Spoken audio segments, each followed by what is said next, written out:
Before you watch this, let me get you up to speed on some history. It's 1964. Lyndon B. Johnson has taken action to carry on many of John F. Kennedy's economic plans and policies. In his State of the Union address, LBJ declares the creation of the Economic Opportunity Act. Let this session of Congress be known as the session which declared all-out war on human poverty and unemployment in these United States. Poverty is a national problem requiring improved national organization and support. Our aim is not only to relieve the symptom of poverty, but to cure it, and above all, to prevent it. But this attack, to be effective, must also be organized at the state and the local level, and must be supported and directed by state and local efforts. For the war against poverty will not be won here in Washington. We must create a National Service Corps to help the economically handicapped of our own country, as the Peace Corps now helps those abroad. As LBJ says, the National Service Corps would serve America similar to how the Peace Corps serves other countries. It would be a domestic Peace Corps, and this would ultimately become the AmeriCorps that we know today. Now, nearly 50 years later, AmeriCorps has three branches. There's AmeriCorps, NCCC, and VISTA. VISTA's legislative purpose, as defined under the Domestic Volunteer Service Act of 1973, is to supplement efforts to fight poverty in low-income communities by engaging Americans from all walks of life in a year of full-time service. VISTA members support the program's purpose through three primary objectives. 1. They encourage volunteer service at a local level. 2. They generate the commitment of private sector resources. And 3, they strengthen local agencies and organizations that serve low-income communities. Now, the way VISTA works is in the form of a grant. The VISTA grant is a 3-year process. Year 1 is composed of surveying and mapping out prospective plans, mining for resources needed to expand and develop the service site's programs. Year 2 focuses on the VISTA's processing the results and gathered information of the first year's efforts to further refine the programs and community resources that are being utilized to ensure growth and better efficiency. Year 3 is predominantly focused on polishing up the programs as well as taking inventory of everything gathered, every strategy employed during the previous years. This is so that when the time comes, the VISTAs can leave those programs, tools, and the resources behind. VISTA is temporary, but the goal is to take everything that they've built and pass it off to their host sites. As full-time volunteers, we are not paid, but rather given a humble living allowance. Depending on the location of the service site, we're given no less than 105% of wherever the poverty line currently rests. So many utilize social programs just as those who we serve. And considering that, I see VISTAs like this. We develop things and convince those in the private sector to donate to programs to help those living in poverty. So we're basically Robin Hood, but seriously, every little bit helps. That's it for my history lesson, and hopefully you have a better understanding of what exactly AmeriCorps is.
So physical blight, to me, is something so powerful because it is the first thing people notice when they walk in a neighborhood.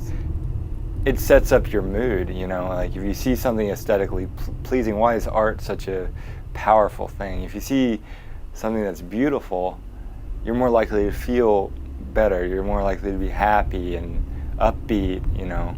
We wanted to create kind of a somatic response like that in the neighborhood going through, because I feel that along Swells area aesthetically there's not much. Physical blight, I've read a lot of research on how it leaks into so many other things. Usually places that have more physical blight are more impoverished, more crime. Just the whole picture of a neighborhood, even though it's one aspect of it. Like this over here, what would you rate where the alley is right there? Unless they're clean, along the sides, well, like this street here, but this, like, you're starting to get in a 2 area, but as you get to the end, it starts to get a 1. So essentially ones you don't write down, and then just circle the area. Okay.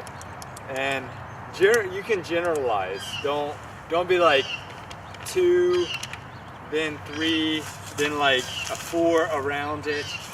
You know, you can just generalize.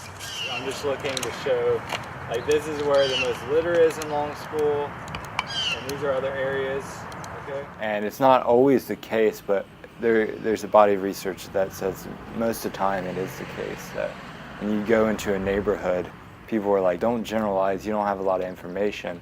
But there is a grain of truth in those stereotypes and those generalizations. When you go into an area that's very dirty, I mean, if I care for something, I'm not going to throw trash on the ground. I'm going to clean up. I'm going to clean up the area. I'm going to make it look nice. So that, I mean, it's just it translates to so many different aspects. Shay and I picked out some like vacant lots that we noticed that were kind of run down, either in terms of litter or just overgrown trees. You could tell that they weren't taken care of anytime soon. So our idea is kind of targeting those areas, and even if it's like a temporary fix, cleaning them up so there's just an overall like a different feel to the neighborhood, or like taking care of, like there is this commitment, this like somebody actually cares kind of thing. For me, it's just to get the feeling, you know, like I want to feel good that there's a potential to do something here, you know. One thing we've noticed, like I've noticed walking around, there's a lot of hope still. I mean, it doesn't look like it, but there are a lot of nice people, a lot of people with a lot of passion and conviction. And then I also like notice the nicer houses, you know, like this area. I mean, you want to tell yourself it's nicer, but is it really? And why? If you walk that way, you know it's a lot more barren, and this is a lot more densely populated with houses. Is it because they're newer though? I think a lot of this, they tore down the old houses and put in new houses. I don't think there is like this like deeper meaning to it. I think it's because development started this way and it is moving that way. Like I think that's all part of like just the plan, and all because it started with like Midtown and North Downtown where they started revitalizing. It's even more evident if you go over toward since it's track 12, because you can see like the line as it gets closer to downtown. There's more like apartment complexes and more. It's more of a commercial buy-in. Are you going to be able to get people to come in here and buy these developed or mixed income houses?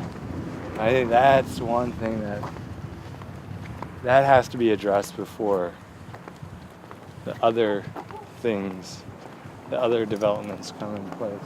We're working with Long School to do these vacant lot projects, and we're going to try to do a crime watchers program with them, because those are their 2 main concerns, physical blight and crime. It's kind of humbling how they have very simple requests. They don't want a mini mall. They just want their neighborhood to be safer and clean.